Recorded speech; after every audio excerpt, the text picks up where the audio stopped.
আসসালামু আলাইকুম। কেমন আছেন? এই তো আলহামদুলিল্লাহ ভালো। জি, এই ওমরের সাথে বসে আছি। জি,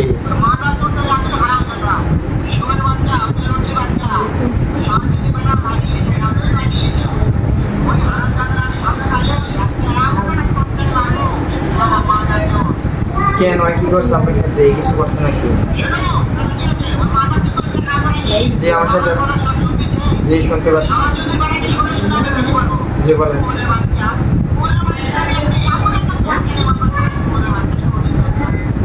ও বলছে আপনাকে পাইলে বাইরে পিটাইবে।